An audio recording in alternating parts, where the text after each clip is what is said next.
Dropping bodies in the place till the sun's out. Can't fuck with me, so don't even try. Cause when the bullets fly, I'm the last one to die. Okay, magandang gabi, Hyper. So, bago tayo mag-umpisa, as you can see, yung stock handlebar and this stem ng Goped GSR is T-bar na magkaduktong, diretso yan baba with single pulley arm. So on my previous video I replaced my GTR with the race pole. So now from the GTR I will transfer to GSR. So okay, so please stay tuned, and before anything else, subscribe, like my video, and hit the bell for more. What we do here is go back.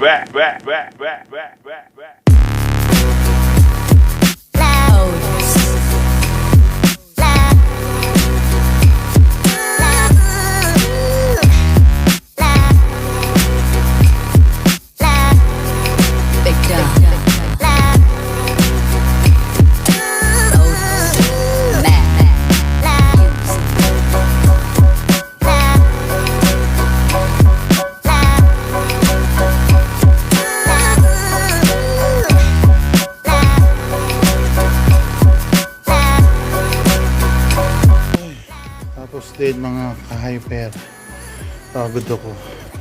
So ito na yung GSR natin.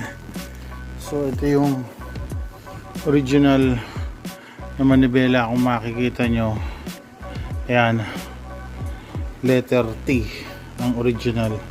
So ngayon ang manibela na niya, new handlebar. So this handlebar came from GTR.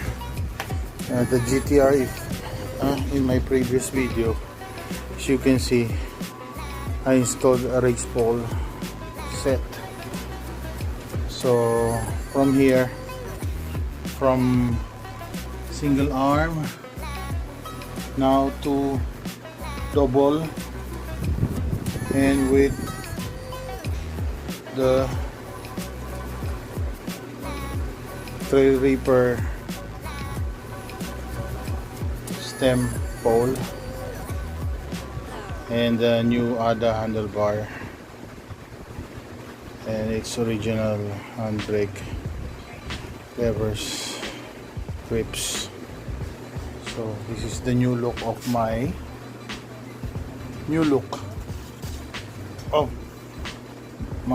GSR, from single booty, single arm to double arm, and its new stem and pole.